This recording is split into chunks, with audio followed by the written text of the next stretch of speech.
हाँ, तो मैं ये कह रहा था कि जो पेप्टिक अल्सर होता है उसमें क्या होता है, ये जो आपके स्टमक के साथ में जो सेल्स होते हैं ना, इन सेल्स के अंदर एक गड्ढा क्रिएट होने लग जाता है।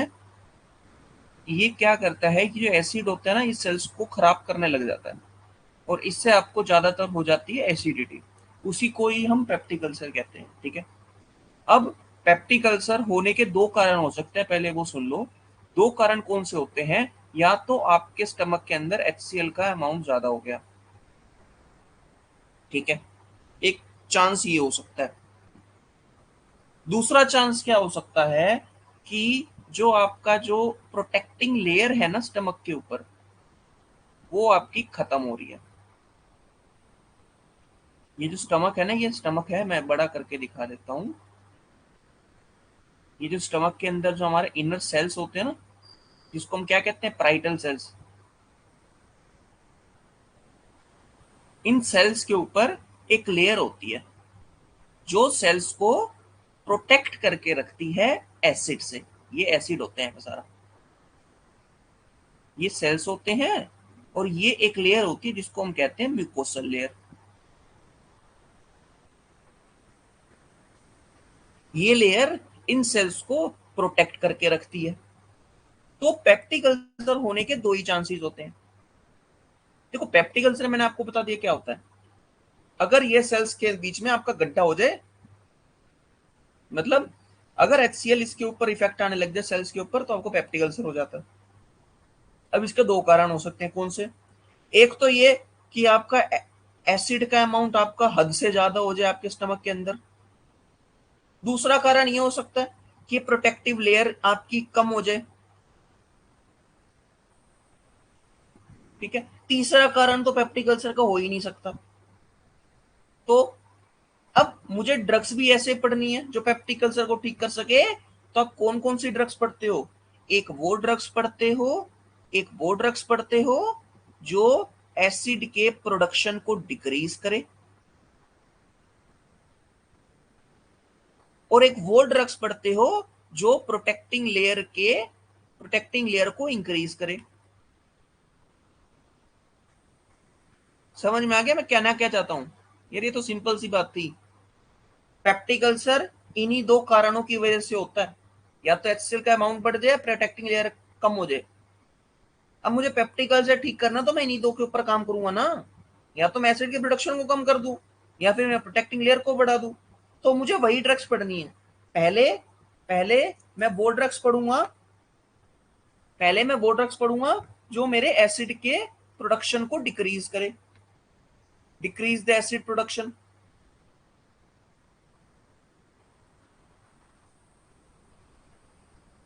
ओके। अब इसकी आपको नॉर्मल पहले समझना पड़ेगा कि इसमें होता क्या है। क्या होता है, मैंने आपको बताया था ना, ये मैंने आपको बताया था। यहाँ पे आपके सेल्स होते हैं,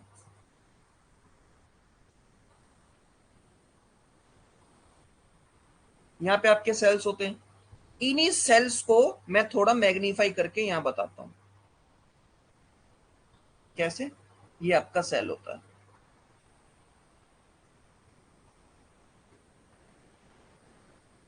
ये सेल है। ठीक है, ये स्टमक का सेल है जिसको हम कह देते हैं पेराइटल सेल।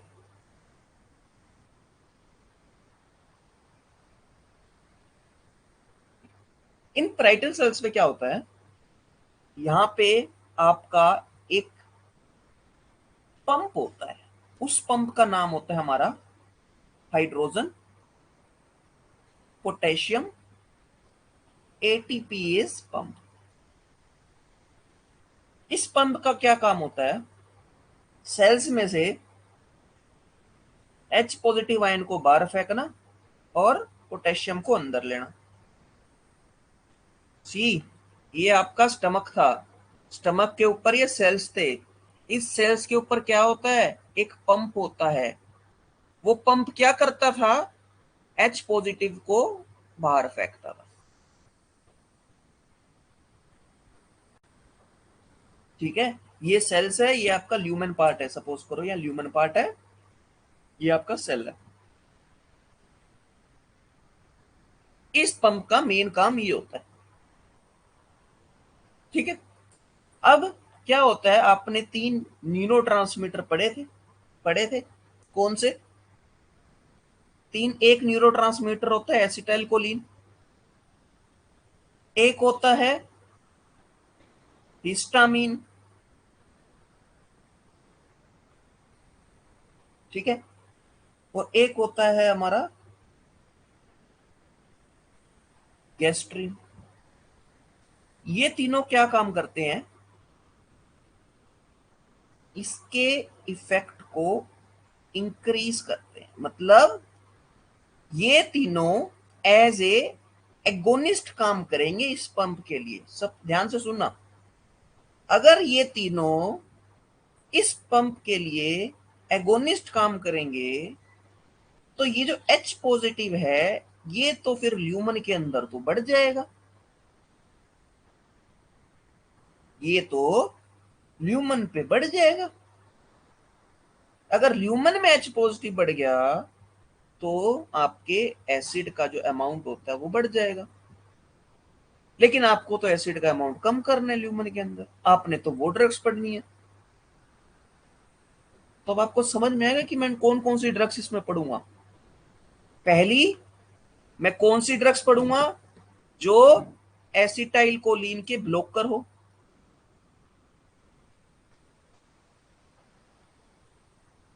मैं दूसरी ड्रग कौन सी पढ़ूंगा, जो हिस्टामीन की ब्लॉकर हो। मैं तीसरी ड्रग कौन सी पढ़ूंगा, जो गैस्ट्रिन के वाला ब्लॉकर हो।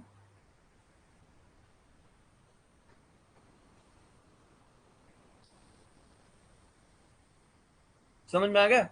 एक चीज ये होती है, आपने एक प्रोस्टाग्लैंडिन पढ़ा होगा। कौन सा प्रोस्टाग्लैंडिन? प्रोस्टाग्लैंडिन E2, जिसको हम कह देते हैं PGE2।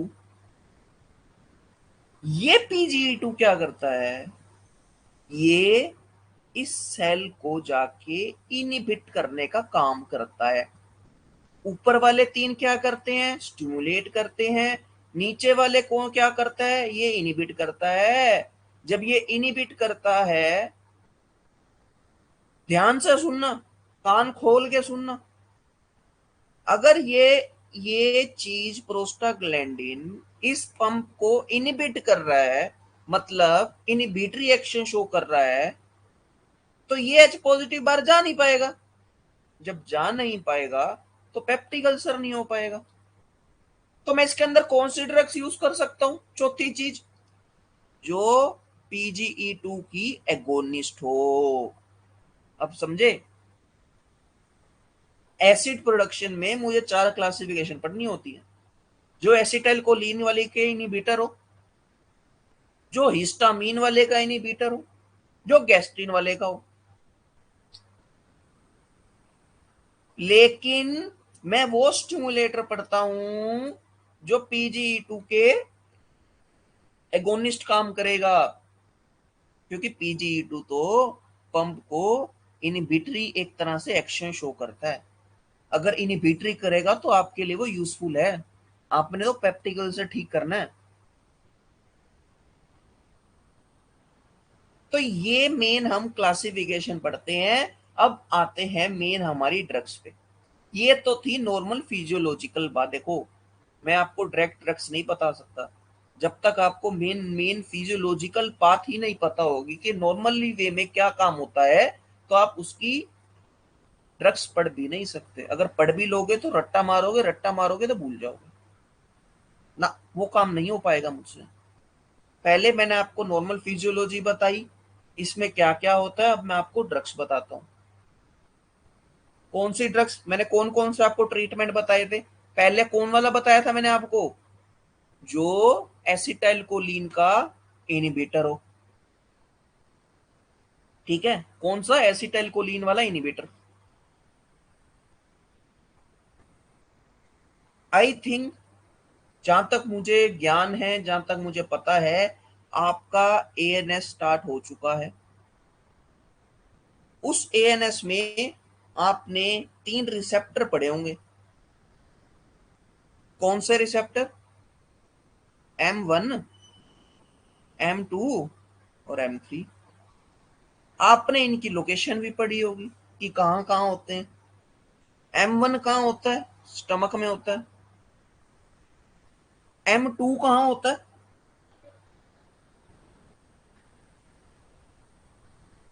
हार्ट में होता है।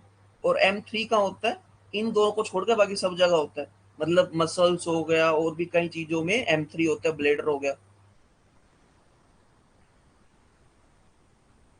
अब इसका आपने एक ट्रिक भी पढ़ा होगा, इसको याद रखने का ट्रिक बहुत आसान सा है। कौन सा है? पहले खाओ पियो, पहले खाओ पियो, फिर दिल लगाओ,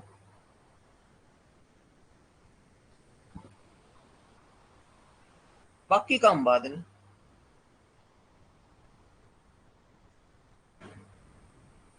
मतलब खाओ पियो मतलब क्या? खाते कहाँ कहाँ खाना कहाँ जाता है? स्टमक में जाता है। तो पहले मतलब वन, वन हो गया आपका स्टमक, फिर दिल लगाओ, M2 हो गया आपका हार्ट, बाकी काम बाद में, मतलब M3 जो होगा सारी जगह होगा। तो मैं क्या करूं? मैं एसिटाइलकोलिन में कौन सी ड्रग्स पढ़ता हूं?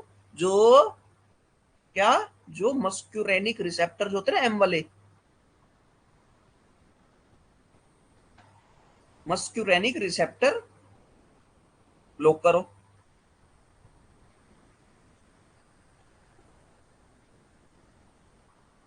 अब ये मस्क्यूरेनिक रिसेप्टर जब आप क्लासिफिकेशन पढ़ोगे ना जीआईटी में, आप पढ़ोगे, मैं पढ़ता हूं इसमें M3 ब्लॉकर। अब मुझे एक बात ना अभी भी समझ में नहीं आई है। अभी मैंने आपको 1 मिनट पहले बोला था कि स्टमक में तो M1 होता है, तो मैं M3 को ब्लॉक क्यों कर रहा हूं यहाँ पे? कोई मुझे इसका व्हाट्सएप पे रीजन लिख के दे सकता है? मैंने अभी तो M1 ब्लॉकर पढ़ने चाहिए क्योंकि स्टमक पे तो M1 होता है, मैं M3 क्यों पढ़ रहा हूं?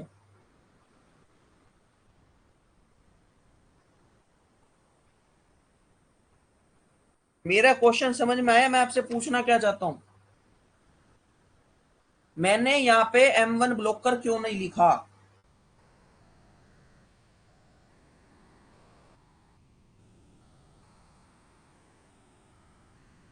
ध्यान से सुनना। M1 होता स्टमक में है। ये आपका पेराइटल सेल था ना, इस पेराइटल सेल के ऊपर यहाँ था आपका गैंग्लिया। गैंग्लिया से आपका एसिटाइल कोलिन बाहर निकलता है, और ये एसिटाइल कोलिन आपका पेराइटल सेल के ऊपर जो M3 होता है उसके ऊपर जाके काम करता है, और इसको निकालने के लिए जो रिसेप्टर होता है ना, जो ब्रेकर का काम करता है, वो M1 होता है। हम इसी रिसेप्टर को मेन पढ़ते हैं, M1 स्टमक के अंदर होता है। बच्चा M1 स्टमक के अंदर तो जरूर होता है, लेकिन किंतु परंतु पेराइटल सेल के ऊपर M3 होता है, ये ध्यान से सुन लेना। इसलिए जो मैं ड्रग्स यूज करता हूं ना जीआईटी के अंदर, वो मैं M3 ब्लॉकर पढ़ता हूं। अब मेरी एक बात ध्यान से सुनना, वो ये है, अगर मैंने M1 को ब्लॉक कर दिया यहां पे, अगर मैंने M1 को ही ब्लॉक कर दिया, तो आपका एसिटाइल कोलिन निकल ही नहीं पाएगा यहां से। और जब एसिटाइल कोलिन नहीं निकल पाएगा तो आपका काम तो वैसे भी हो जाएगा। क्वेश्चन मेरे समझ में है? देखो ध्यान से सुनना, मैं आपको सीधी सी बात बोलता हूं। पेराइटल सेल के ऊपर M3 होता है, पेराइटल सेल के साथ आपका एक गैंग्लिया होता है, इस गैंग्लिया से एसिटाइल कोलिन बाहर निकलता है, और इसको निकालने के लिए जो काम होता है वो M1 का होता है। आपने पढ़ा होगा, अल्फा 2 वाले ब्रेकर का काम करते हैं, वो चीज आपने जरूर पढ़ी होगी एएनएस में। उसको मैं याद, अभी उसको मैं याद नहीं करवा सकता ना बता सकता, इतना टाइम नहीं है, वो अब एएनएस में पढ़ोगे। ये M1 है, वो M3 है। लेकिन मैं तो GIT में M3 ब्लॉकर पढ़ता हूं, मैं M1 तो पढ़ता ही नहीं। लेकिन आपके दिमाग में क्वेश्चन ये आना चाहिए कि सर अगर M1 को ब्लॉक कर दिया तब भी तो एसिटाइल कोलिन बाहर नहीं निकलेगा, और मुझे एसिटाइल कोलिन को तो ब्लॉक करना है, जो मैंने यहाँ पे सबको चीज बताई थी।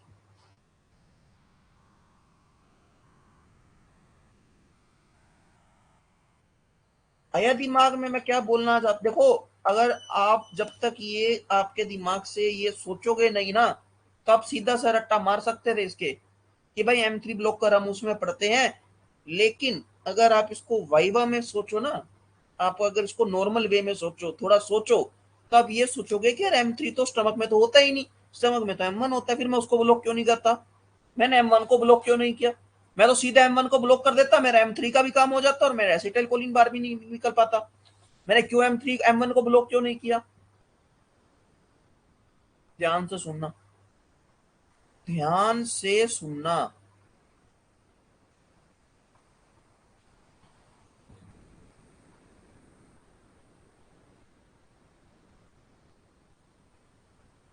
अगर मैंने M3 को ब्लॉक किया,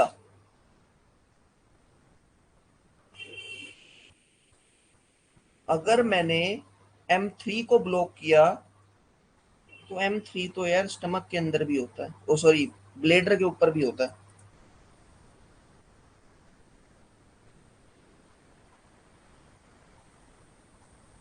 तो ये उसके ऊपर भी काम कर जाएगा।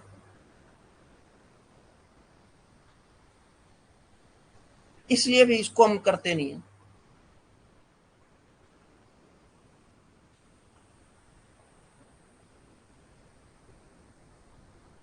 ठीक है, अब आ जाओ इसकी ड्रग्स पे। ड्रग्स आपने एएनएस में पढ़ी है, मैं इसको बार बार नहीं बताना चाहता। कौन सी ड्रग्स आपने पढ़ी थी जो एसिटाइल कोलिन इनहिबिटर होती हैं?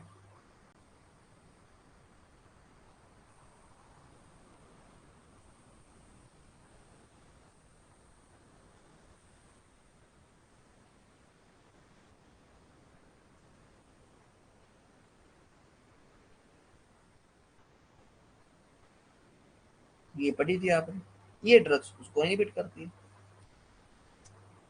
दूसरी, मैं हिस्टामीन को ब्लॉक कर सकता हूं। अब हिस्टामीन को ब्लॉक करने वाली कौन सी ड्रग्स होती हैं? अच्छा, पहले तो मुझे ये बताओ कि हिस्टामीन का रिसेप्टर कौन सा होता है स्टमक के ऊपर? H2 होता है। तो मैं कौन सी ड्रग्स पढ़ूंगा? H2 ब्लॉकर पढ़ूंगा। H2 ब्लॉकर कौन सी होती हैं? सिमेटिडीन,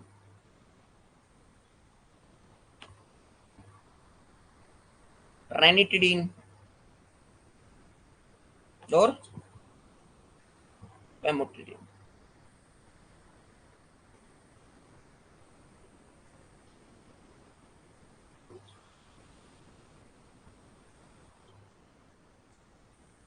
सिमेटिडीन के ऊपर क्वेश्चन आते हैं, वो कौन से क्वेश्चन आते हैं ध्यान से सुनना।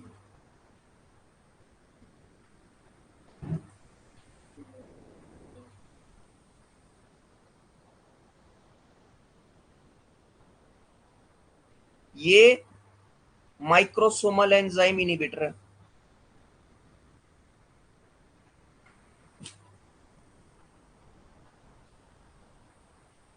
समझ गए?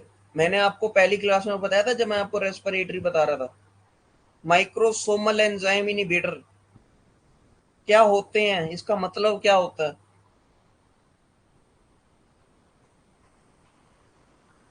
ओके, ठीक है बात है। अच्छा ठीक है, ओके कोई बात नहीं, ठीक है।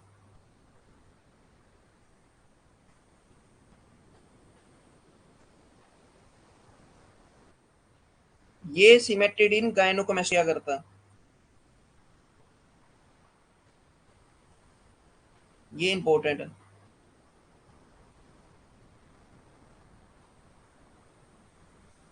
और इसके थोड़े बहुत सीएनएस साइड इफेक्ट्स भी होते हैं। अब फटाफट से मुझे ये बता दो कि फार्माकोलॉजी में ऐसी और कौन सी ड्रग्स हैं जो गायनोकोमेस्टिया करती हैं? फटाफट से बता दो, कौन सी ड्रग्स है, कौन सी ड्रग्स है?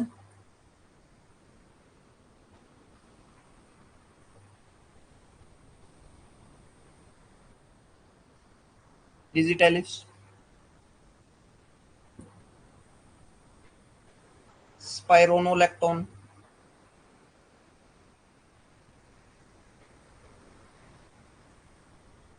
सिमेटिडिन जो हम पढ़ रहे थे अभी, और ओस्ट्रोजन। कौन सी ड्रग्स होगी? डिस्को ड्रग्स होगी। कौन सी ड्रग्स होगी? डिस्को ड्रग होगी। ये ड्रग ऐसी है पूरी फार्माकोलॉजी में जो आपकी गायनोकेमिस्ट्रियां करती हैं। डिजिटलिस, स्पाइरोनोलैक्टोन, सिमेटिडिन और ओस्ट्रोजन। देखो एस्ट्रोजन ऑस्ट्रोजन एक ही बात होती है, वो साइलेंट होता है इसलिए हम कभी कभी इसको एस्ट्रोजन लिख देते हैं, ये भी होता है। ओके कोई नहीं। एक एक हम कौन सा पढ़ते हैं? जो PGE2 का स्टिमुलेटर हो।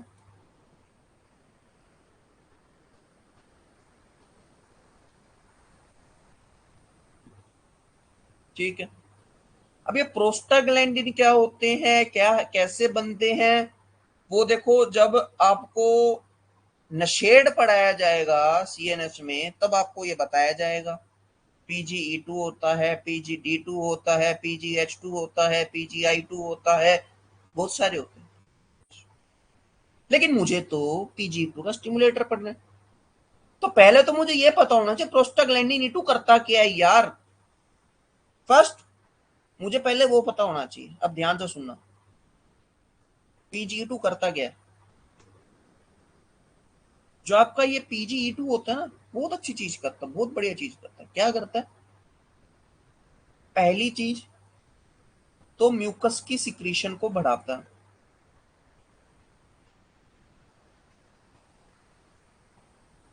सेकंड, म्यूकोसल ब्लड फ्लो को बढ़ाता है।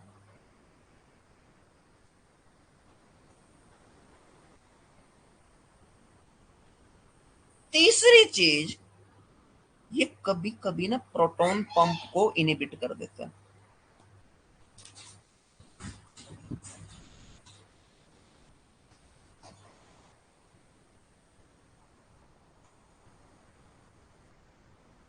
और मैंने आपको एक और चीज बताई, जब हम नशेड पढ़ेंगे ना, non steroidal anti inflammatory drugs, उसके अंदर हम पढ़ेंगे PGE2 का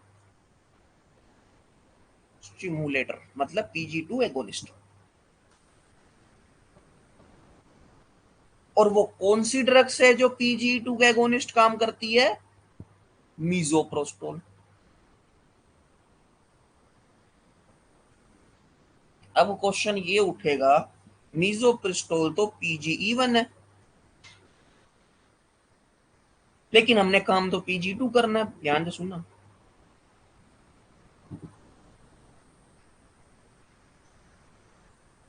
मीजोप्रिस्टोल हालांकि PGE1 है, लेकिन बॉडी के अंदर जाके ये PGE2 का भी काम कर लेती है।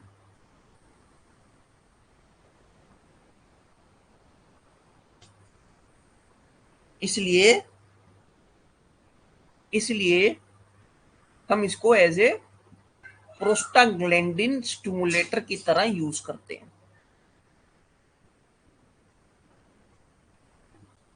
ठीक। अब यार मैंने आपको इतनी क्लासिफिकेशन बता दी, M1 वो मैस्ट्रोनिक रिसेप्टर ब्लॉकर बता दिए, हिस्टामिनिक रिसेप्टर ब्लॉकर बता दिए, PGE2 का एगोनिस्ट बता दिया। फिर आपने मुझसे अभी तक एक बात नहीं पूछी, आपके दिमाग में अभी तक एक बात नहीं आई कि sir what is the drug of choice in the peptic ulcer.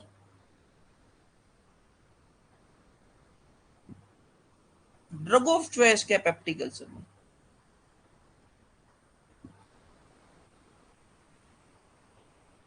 उसका नाम है हमारा PPI। अब ये PPI कौन सी बला का नाम है? Proton pump inhibitor. अब ये क्या है? मैंने आपको पहली स्लाइड में एक चीज बताई थी कि सारा काम इस प्रोटॉन पंप का होता है। अगर मैं डायरेक्ट इस पंप को ही इनहिबिट कर दूं तो मेरा सारी किस्सा ही खत्म हो जाएगा। एक ही बार मार डालो। बार बार तड़पाने से अच्छा, तो कहावत आपने सुनी होगी, बार बार तड़पाते रहोगे उससे बढ़िया एक ही बार इसको खत्म कर दो।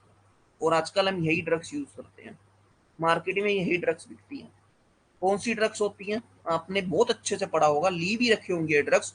ओमनी के कैप्सूल, किसके कैप्सूल? ओमनी के, ओमिप्राजोल, पेंटाप्राजोल।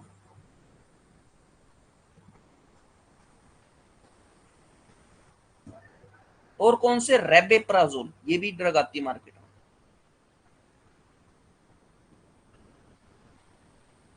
और कौन सी? लेंजोप्राजोल। प्राजोल वाले सारे ड्रग्स जो होती हैं वो आपके पीपीआई में होते हैं।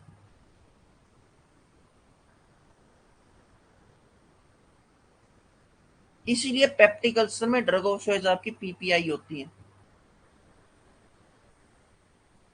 पीपीआई, पेप्टिक अल्सर के अलावा और भी कई चीजों में ड्रग ऑफ चॉइस होता है। कौन सा? वो हम जो डिसीज है वो हम बाद में उसको कवर करेंगे, पहले तो पेप्टिक अल्सर चल रहा है, पहले तो वो पढ़ लो।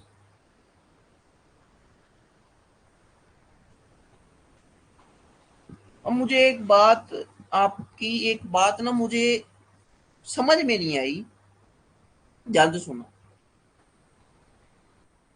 ये आपका स्टमक था, स्टमक में ये सेल्स थे, ये सेल्स में ये आपका पंप था, बहुत सारे पंप थे।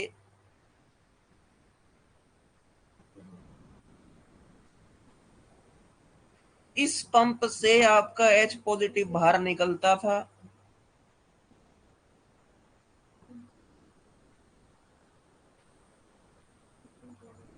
ठीक है। अब सपोज करो, देखो आपने एक वो भी सुनी होगी चीज, ओमिप्राजोल के कैप्सूल जो होते हैं ना, ओमी के कैप्सूल, जितने भी हम एसिडिटी वाले कैप्सूल लेते हैं वो सारे हम खाली पेट लेते हैं। अब उसके पीछे क्या होता है, रीजन क्या होता है, वो सुनना। खाली पेट हमें क्यों लेने चाहिए? वो इसलिए लेने चाहिए, पीपीआई जो होते हैं ना, जो प्रोटोन पंप इनहिबिटर होते हैं, वो आपके एसिड लेवाइल होते हैं। एसिड लेवाइल का मतलब पता है क्या होता है? एसिड लेवाइल का मतलब होता है कि एसिड के एनवायरनमेंट में आते ही वो खत्म हो जाता है। एसिड के एनवायरनमेंट में आते ही ये ड्रग खत्म हो जाती है, एसिड लेवाइल होते हैं। ठीक है, आगे बात समझ में? ठीक है। आपने सुबह उठ करके ओमी के कैप्सूल खाए, ओमिप्राजोल ड्रग ली। ये ओमिप्राजोल ड्रग आपके एसिड के अंदर, मतलब स्टमक के अंदर आई, आई, आई, आई, आई, आई, आई, आई, आई। तो आपके दिमाग में क्वेश्चन ये आ रहा होगा, सर अगर ओमिप्राजोल आपके स्टमक के अंदर जब आ गई तो यार ये तो डायरेक्ट इसको जाके इनहिबिट कर देनी चाहिए। लेकिन ब्रदर ऐसा नहीं होता, ऐसा नहीं होता। ये डायरेक्ट जाके इनहिबिट नहीं करती। इसलिए आप एक लाइन पढ़ोगे केडीटी में, वो क्या है? वो क्या है? वो ये है बबुआ, प्रोटोन पंप इनहिबिटर डजंट, थोड़ी इंग्लिश मेरी कमजोर है, मैं आपको ये बताना चाहता हूं, डजंट शो लोकल इफेक्ट।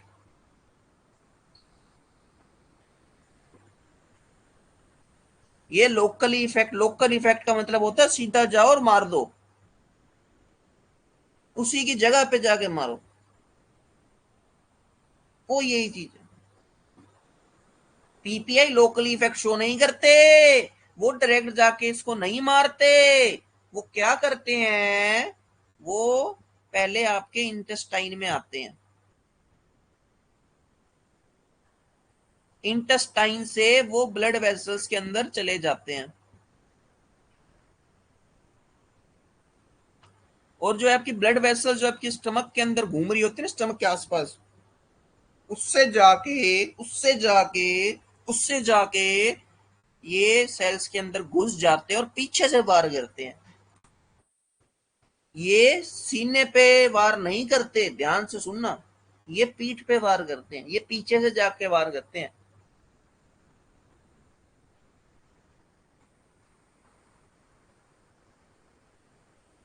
आगे बात समझ में? अब मुझे एक बात अभी भी समझ में नहीं आई सर, अगर कोई ध्यान से सुनने वाला हो। अभी आपने बात बोली थी कि पीपीआई एसिड लेवाइल होते हैं। जब पीपीआई आपने लिया, जब पीपीआई आपने लिया तो एसिड के अंदर आते ही ये तो खत्म हो जानी चाहिए थी ड्रग, क्योंकि एसिड लेवाइल होते हैं। फिर ये कैसे इंटेस्टाइन में आकर के पीछे से इफेक्ट करती हैं? वो इसलिए बबुआ, ध्यान से सुनना, बड़े ध्यान से सुनना, वो इसलिए क्योंकि all PPIs are given in the enteric-coated form।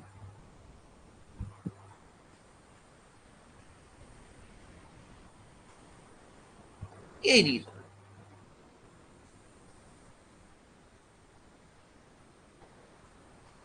इसलिए सारे पीपीआईज जो होते हैं वो प्रोड्रग होते हैं,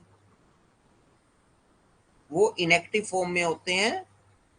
जैसे ही वो एसिड के कांटेक्ट में आते हैं वो इनएक्टिव फॉर्म में रहते हैं, लेकिन जैसे ही वो बेसिक के फॉर्म में आएंगे, बेसिक के एनवायरनमेंट में आएंगे, वो एक्टिवेट हो जाएंगे।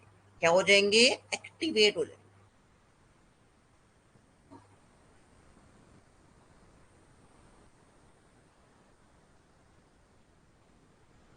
ठीक है, मैंने आपको पेप्टिक अल्सर बता दिया क्या होता है, उसमें जो मेन ड्रग ऑफ चॉइस होती है ओमिप्राजोल, पेंटोप्राजोल, वो भी बता दी। उसके बारे में आपको इंपॉर्टेंट पॉइंट भी बता दिए, बताना होता तो मैं सीधा बता देता एक ही लाइन में। Proton pump inhibitors are the prodrug also given in the form of the enteric coated and it doesn't shows the local effect। सीधी लाइन, नो बकवास, सीधी बात, नो बकवास, एक ही लाइन में रट्टा मरवा देता, काम हो जाता आपका खत्म।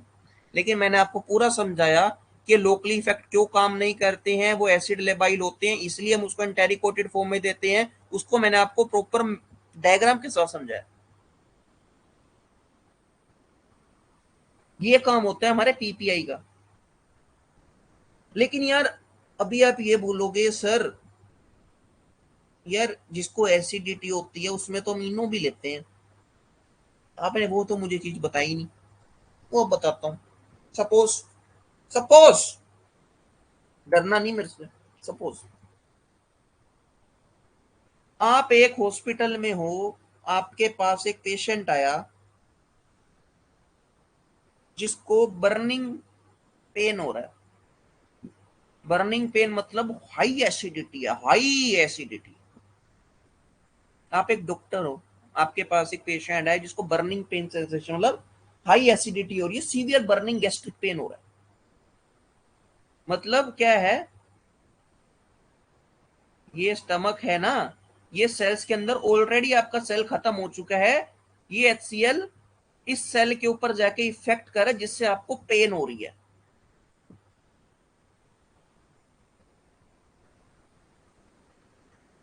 मींस एसिड अल्सर को टच कर रहा है, दैट्स व्हाई गैस्ट्रिक पेन हो रहा है, बर्निंग वाला, बहुत तगड़ा है वाला। तो यार अब मुझे एक बात बोलो, इस केस में आप पीपीआई देना पसंद करोगे उसको? क्योंकि पीपीआई को तो एक्शन आने के लिए 5 से 7 मिनट तो लगते हैं ब्रदर, भैया मेरे 5 से 7 मिनट तो लगते हैं। उसके आने तक तो ये जीवित रहेगा बंदा? ये मैं तो नहीं यार, ये तो बिल्कुल मर जाएगा, क्योंकि बहुत तगड़ा पहला पेन हो रहा है उसको, बहुत एसिडिटी हो रही है। पीपीआई तो उसके इसके मामले में काम कर ही नहीं पाएंगे।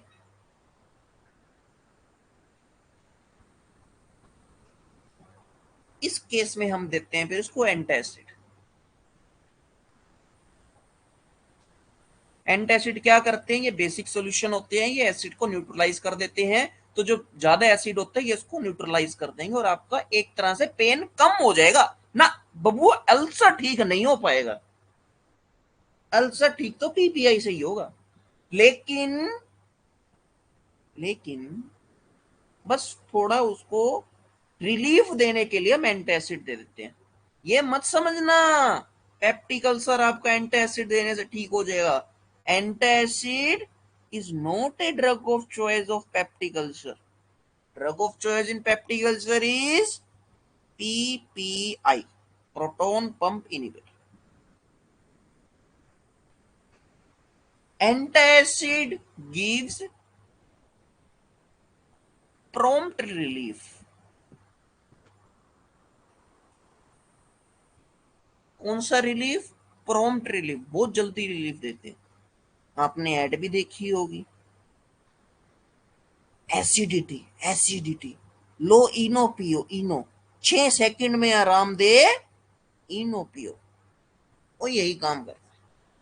इनो में क्या होता है? इनो में क्या होता है? इनो में क्या होता है? या तो मैग्नीशियम के साल्ट्स होते हैं, मैग्नीशियम हाइड्रोक्साइड होता है, और एक आपका एल्यूमिनियम हाइड्रोक्साइड। क्या होता है इनों में? मैग्नीशियम के साल्ट्स होते हैं और एल्यूमिनियम के साथ, इनो नहीं, इनो के साथ साथ डाइजीन भी। जितने भी आपके एंटी एसिड्स होते हैं इन सब में ये दोनों चीज प्रेजेंट होती है।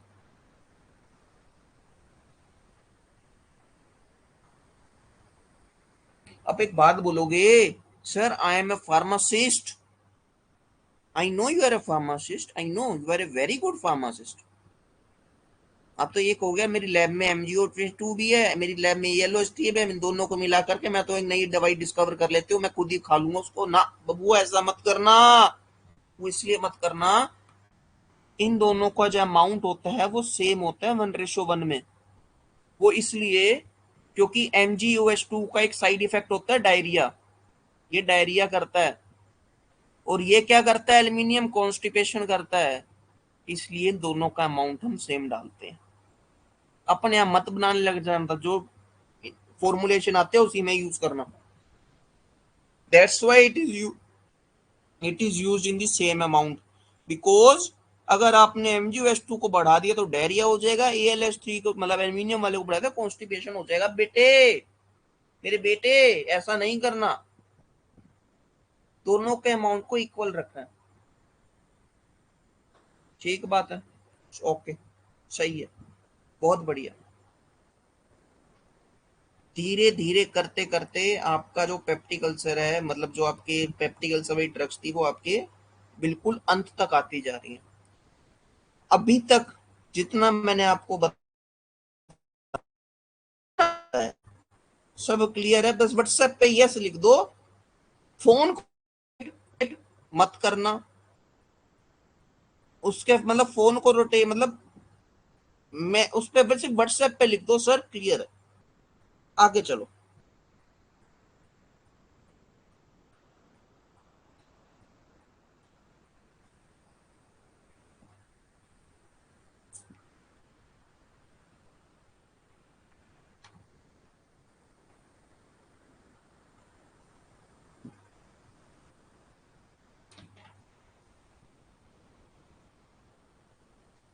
क्या हो गया? कुछ दिक्कत होगी क्या? आवाज नहीं जा रही क्या मेरी?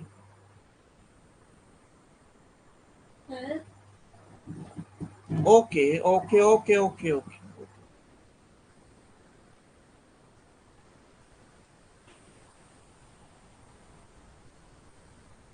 अच्छा, ठीक है, और लास्ट में दे देंगे आपको, कोई बात नहीं।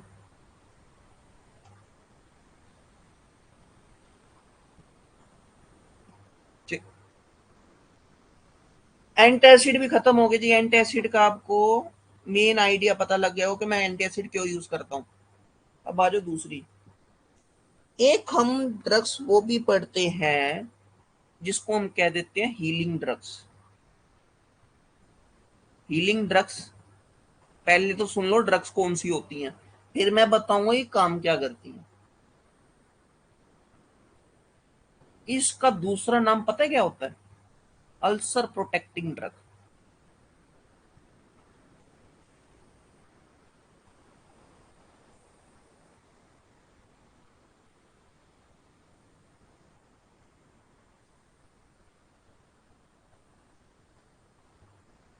इसके अंदर ड्रग्स आती हैं सुक्रालफेट, और आती हैं आपकी CBS, colloidal bismuth substrate, CBS। ये काम क्या करते हैं, वही डायग्राम स्टमक का, ये आपके सेल्स थे, इन सेल में ये गड्ढा हो चुका था, अल्सर हो चुका है, यहाँ पे ये अल्सर हो चुका है, आपका एसिड बार बार यहाँ के टकराता है जिससे आपको पेन होती है। तो ये ड्रग पता क्या करती है, ये ड्रग इसके ऊपर जाल बिछा देंगी, इसको कवर कर लेंगी, जिससे अब आपका एसिड आपका आके अभी टच नहीं कर पाएगा। Again it is not a drug of choice, ये पेप्टिक अल्सर को ठीक नहीं करती हैं, ये ओनली एंड ओनली आपके पेन को ठीक करती हैं। It is not a drug of choice if you want that your peptic ulcer is cleared, आप पेप्टिक अल्सर से पूरे क्योर हो जाओ, then you have to take PPI. If you treat peptic ulcer, then you have to take healing drugs, ulcer protective drugs and anti-acid drugs.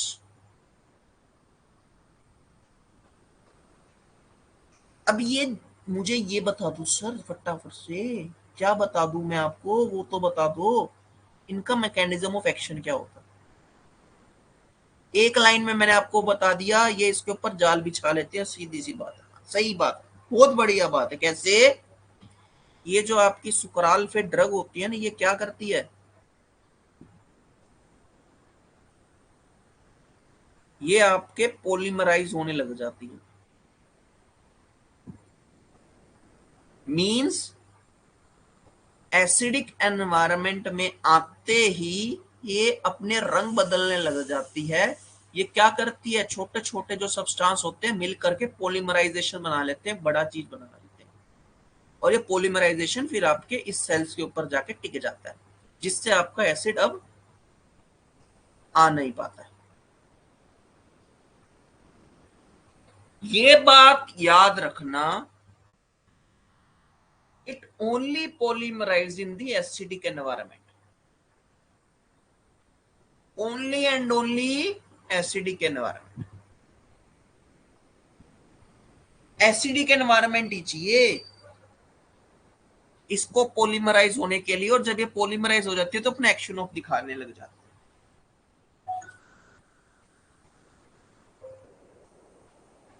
क्या बात होगी, हाँ जी, अच्छा सुक्रालफेट, सुक्रालफेट में अभी बात बेहतर यही तो बता रहा हूं।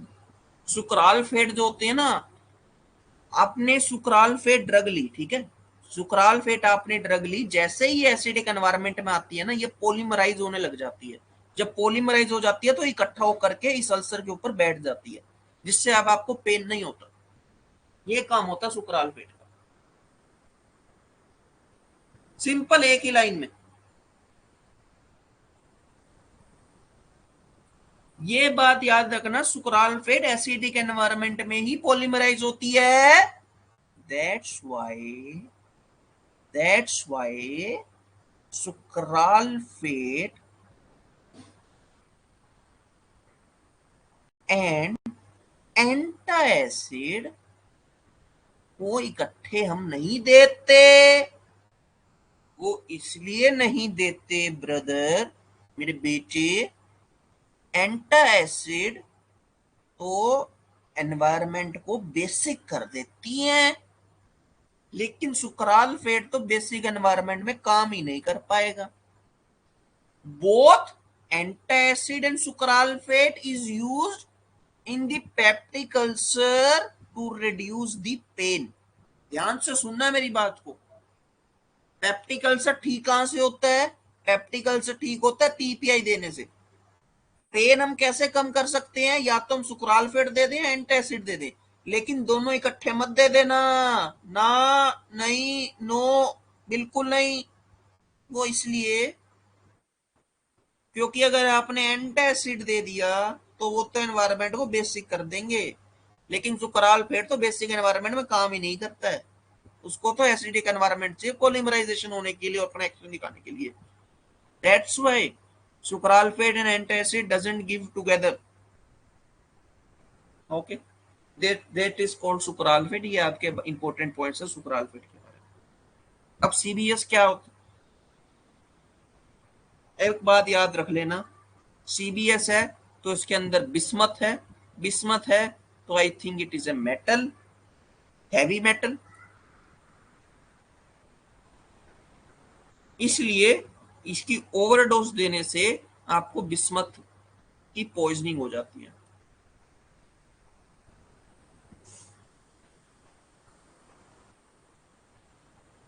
और बिस्मथ अगर आपका बोन्स के ऊपर इफेक्ट आने, बिस्मथ अगर आपका बोन्स के ऊपर जमा होने लग जाए तो उस बीमारी को हम कहते हैं ऑस्टियोडिस्ट्रोफी।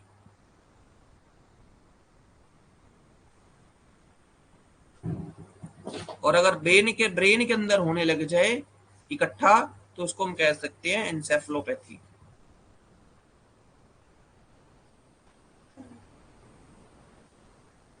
इंसेफ्लोपैथी नहीं यार, बीमारी का नाम याद नहीं रखना, हम डॉक्टर नहीं, हम फार्मासिस्ट, हम सीधा बोलेंगे overdosing of the CBS leads to the bismuth poison। Simple सीधी बात, नो, आपके आपके आप पे आपकी हीलिंग ड्रग्स भी खत्म हो।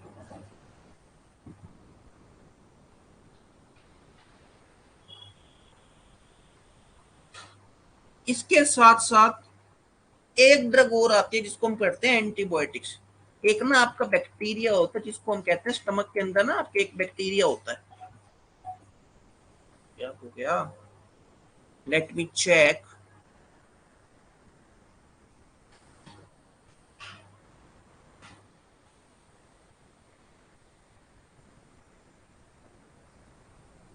सर पीपीआई एंड इनो साथ में ले सकते हैं ब्रदर, पीपीआई एंड इनो साथ में आप ले सकते हैं, बिल्कुल ले सकते हैं।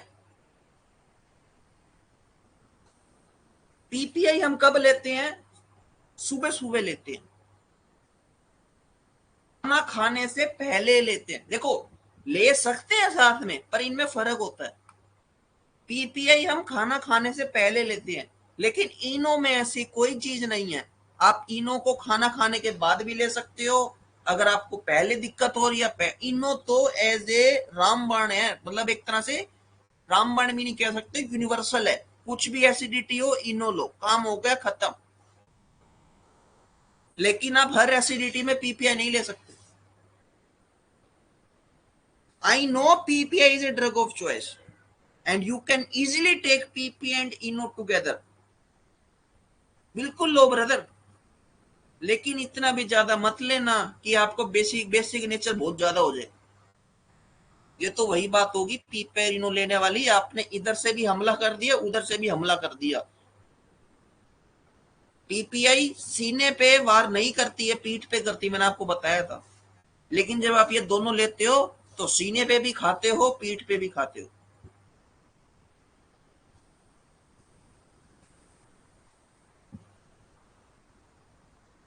That's right. कौन सा बैक्टीरिया हो गया ना क्लियर सूरज, या तो मैं आपको बैक्टीरिया क्या बता रहा था, बैक्टीरिया मैं आपको बताया था हमारे पेट के अंदर ना बैक्टीरिया होते हैं जिसको हम कहते हैं एच पायरोली, हेलिकोबैक्टर पायरोली। ये भी आपका एसिड प्रोडक्शन में एसिड की प्रोडक्शन करता है। अब इसका क्या मैकेनिज्म होता है, कैसे होता है, वो बबुआ हमें नहीं, हमें इतना डिटेल में नहीं जाने का।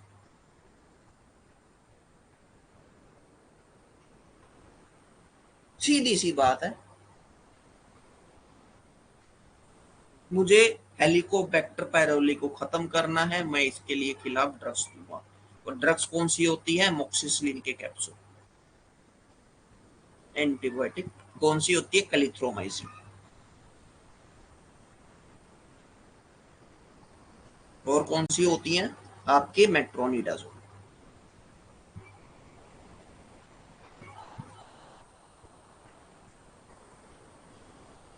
लेकिन अगर आप ट्रीट कर रहे हो, ट्रीटमेंट के लिए देखो, पेप्टिक अल्सर की ट्रीटमेंट के लिए I know drug of choice in the peptic ulcer is PPI, लेकिन ट्रीटमेंट करने के लिए एक थेरेपी होती है जिसका नाम होता है हमारा ट्रिपल ड्रग थेरेपी। उस ट्रिपल ड्रग में हमें 3 ड्रग लेनी होती है। कौन सी? 2 एंटीबायोटिक और साथ में वही वही पीपीआई वाली।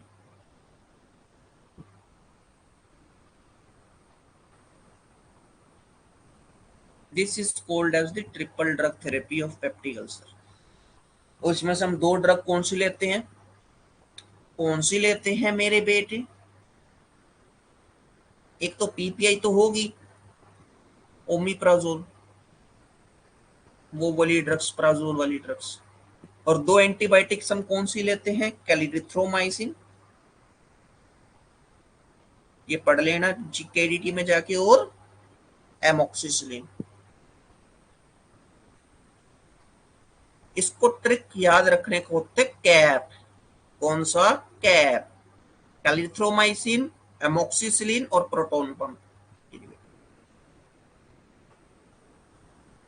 खत्म। आपका पूरा पेप्टिक अल्सर यहां आके खत्म हो जाता है। ठीक है। पेप्टिक अल्सर में किसी को कोई दिक्कत हो? आई डोंट थिंक सो किसी को दिक्कत आने चाहिए, क्योंकि मैंने आपको बहुत धीरे धीरे करके बताया।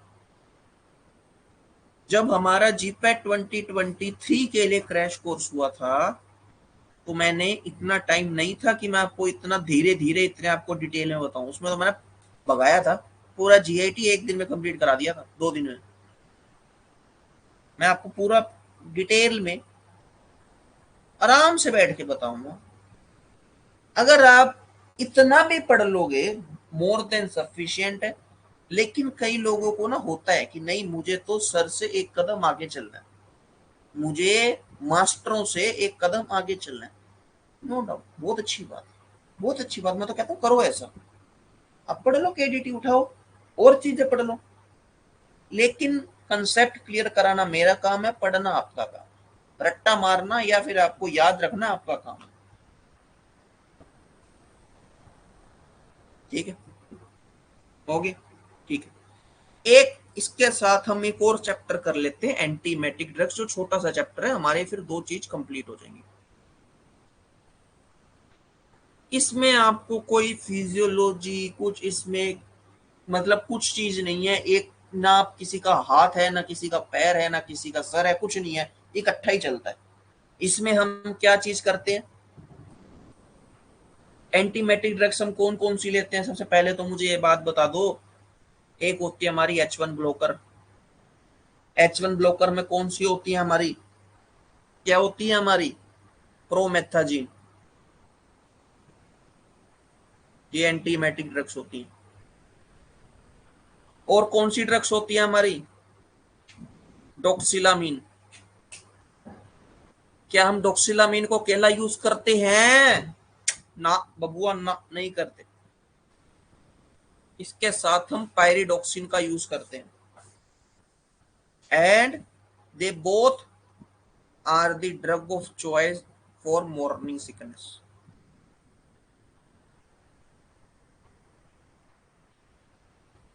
प्रेगनेंसी में जो वोमिटिंग आती है ना सुबह सुबह, उसको मॉर्निंग सिकनेस कहते हैं। And the drug of choice for morning sickness is that not only doxylamine plus pyridox। Promethazine के आई थिंक इसके टैबलेट आती है जिसको हम जानते हैं एवोमाइन के नाम से। इसको सर्च कर लेना, आई 99% तो मैं श्योर हूँ एवोमाइन में प्रोमेथाजीन होता है। और हम कौन सा ब्लॉकर लेते हैं? एसिटाइलकोलिन ब्लॉकर लेते हैं। उसमें कौन सी ड्रग्स आती है? हमारी हायोसिन आती हैं। एंड ये एएनएस में आप पढ़ते हो, हायोसिन किसके लिए ड्रग ऑफ चॉइस है? फटाफट से बता दो, फटाफट से बता दो। It is a drug of choice of for prophylaxis of motion sickness.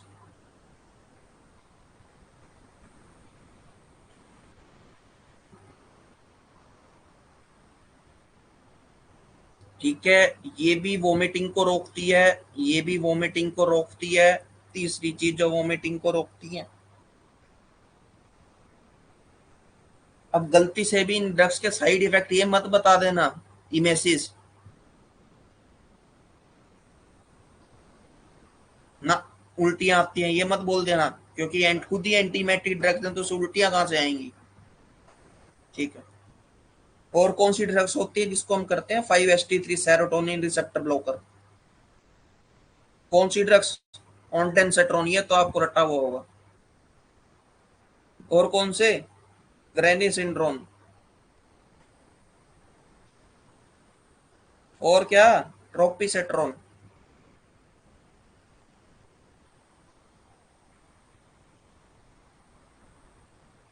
बहुत, मतलब डोला सेट्रोन भी होती है।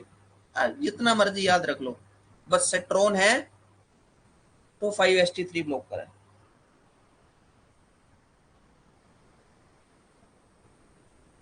It is use in the antiemetic drug.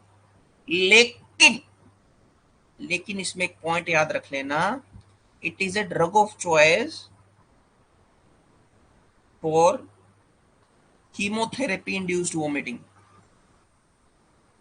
जो आपको कीमोथेरेपी कराने के बाद जो वोमिटिंग होती है, उसमें जो ड्रग ऑफ चॉइस होती है वो 5-HT3 ब्लॉकर होती है, ऑनडेनसेट्रोन। और किसमें? रेडियोथेरेपी इंड्यूस वोमिटिंग में भी। मतलब कैंसर के बाद जो वोमिटिंग होती है कैंसर वाले पेशेंट को, उसके लिए जो हम ड्रग ऑफ चॉइस यूज करते हैं ना, वो हम ये नहीं देते हैं वो माइन की गोली और वो दे दो ठीक है वोमिटिंग नहीं आएगी ना, उसमें हमारी 5-HT3 ब्लॉकर होती है।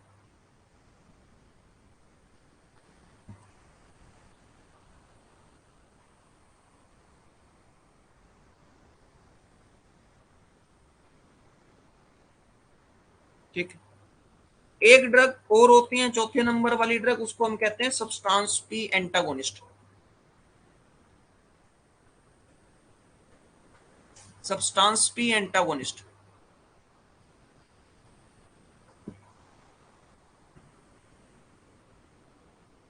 सब्सटेंस पी का दूसरा नाम होता है हमारा न्यूरोकाइनिन, मतलब या ये भी कह सकते हैं न्यूरोकाइनिन एंटागोनिस्ट। इसमें कौन सी ड्रग होती है? एप्रेपिटेंट। और कौन सी? रोलापी टेंट। और कौन सी? नेटापिटेंट।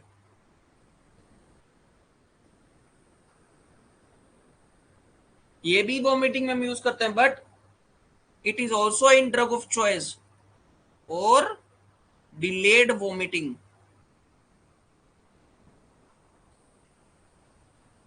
Due to cisplatin. जब आप एंटी कैंसर वाला पार्ट ना, नो डाउट वो मैं पढ़ाऊंगा, एंटी कैंसर पार्ट मैं पढ़ाऊंगा, उसमें मैं आपको एक ड्रग पढ़ाऊंगा cisplatin. Cisplatin is highly emetogenic drug. वो बहुत ज्यादा उल्टियां करती है, हाईली इमेसिस करती है। So drug of choice for vomiting due to cisplatin is the substance. लेकिन मैंने अब आप एक वर्ड यूज किया, डिलेड वोमिटिंग। अगर डिलेड वोमिटिंग के लिए सब्सटेंस किया तो अर्ली वोमिटिंग के लिए क्या है? वो चीज हम एंटी कैंसर में मैं पढ़ाऊंगा, नो डाउट। इसके बाद एंटी कैंसर पार्ट शुरू होगा। ध्यान से सुनना, मैंने यहाँ पे एक वर्ड लिखा डिलेड, सिर्फ ओनली डिलेड वोमिटिंग के लिए आपकी सिस्प्लेटिन है। मतलब सिस्प्लेटिन के द्वारा जो डिलेड वो टाइम देने के बाद जो वोमिटिंग होती है उसमें एप्रीबिटेंट है। कई लोगों में होता है, बहुत दिनों बाद देखने को मिलती है उल्टियां उसमें। पर कई लोग होते हैं जो सिस्प्लेटिन लेते हैं उल्टियां कर देते हैं, क्योंकि हाईली मेटोजेनिक ड्रग है। तो सेम सब्सटेंस पे एंटागोनिस्ट।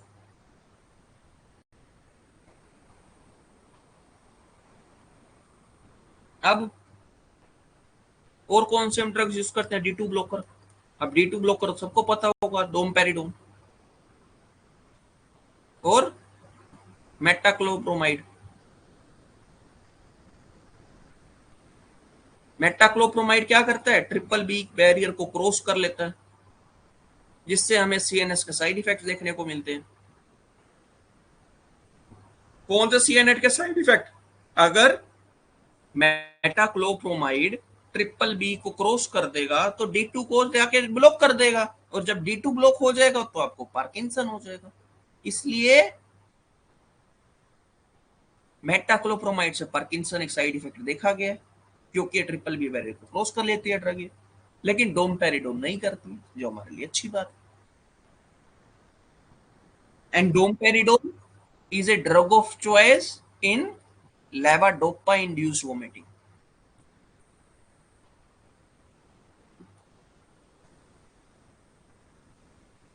Yeah, खत्म हो गया।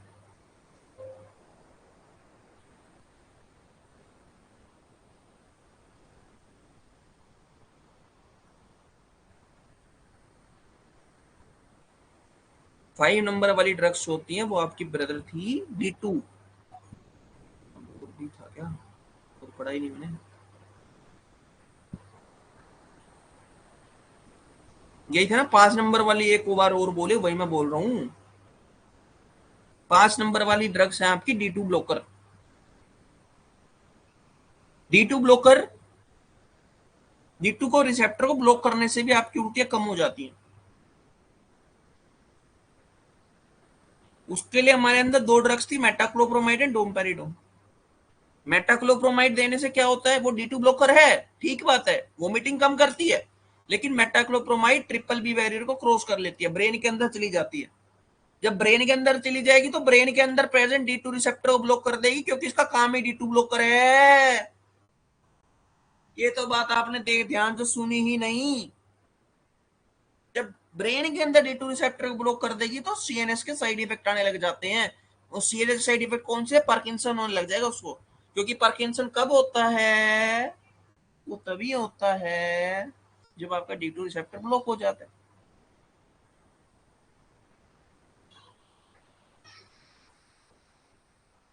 ठीक बात। और डोमपेरिडोन ट्रिपल बी बैरियर को क्रॉस नहीं करता, इसलिए अच्छी ड्रग है। इसलिए हम इसका ड्रग ऑफ चॉइस होता है लीवोडोपा इंड्यूस वोमिटिंग में। अब सीएनएस में आपने पढ़ा होगा लीवोडोपा क्या करती है, क्या करती है ये। एक चीज और बता देता हूँ, लेवाडोपा क्या करती है। लेवाडोपा क्या करती है? वो ये काम करती है, ये आपका ब्रेन है, ये आपकी ब्लड वेसल है, यहाँ पे आपका लीवोडोपा है। लीवाडोपा क्या होता है? लीवाडोपा आपके डायरेक्टली ब्रेन के अंदर चली जाती है, और ब्रेन के अंदर जाकर के ये टूट जाती है डोपामीन में। ये मतलब डोपामीन, ये डोपामीन है। और डोपामीन क्या करता है? ये डी टू रिसेप्टर के ऊपर जाता है और पार्किंसंस को ठीक करता है, ट्रीट करता है। ये आपका मान लो सपोज करें ब्रेन था, लेकिन ब्रेन के अंदर ट्रिपल बी बैरियर होता है, तो ये ट्रिपल बी बैरियर मान लो सपोज इतना है, लेकिन इस ट्रिपल बी बैरियर के बाहर ना एक कौन सा रिसेप्टर होता है, जिसका नाम होता है हमारा सीटीजेड रिसेप्टर, जो रिस्पॉन्सिबल होता है वोमिटिंग के लिए। अब मुझे एक बात बताओ, लीवर डोपा तो ट्रिपल बी बैरियर के अंदर गई, वो बाहर कैसे आएगी? ध्यान से सुनना। लीवर डोपा हमारी ब्लड वेसल्स के अंदर भी डोपामीन में कन्वर्ट हो जाती है, और ये डोपामीन सीटीजेड रिसेप्टर को स्टिमुलेट करके वोमिटिंग निकालता है।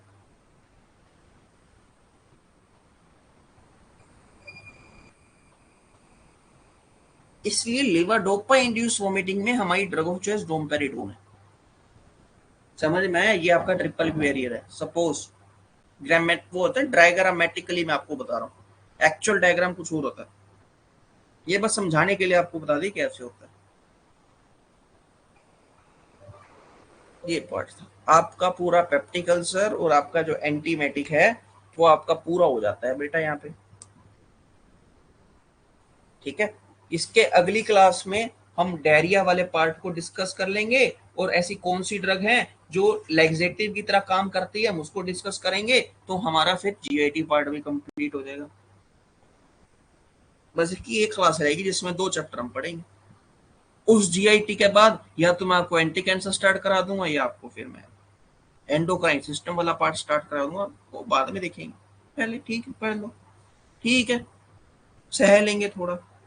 ठीक, आई थिंक अभी मैं आप क्लास खत्म करता हूँ। मेरा जो पॉइंट था वो मेरा हो गया कंप्लीट, आपको मैंने बता दिया है। आप इसको एक बार केडीटी जाके घर पे जाके, क्या है घर पे रहते हो आप, घर पे इसको आराम से बैठ के पढ़ लेना रात में। ठीक है, सो तब तक के लिए बाय बाय।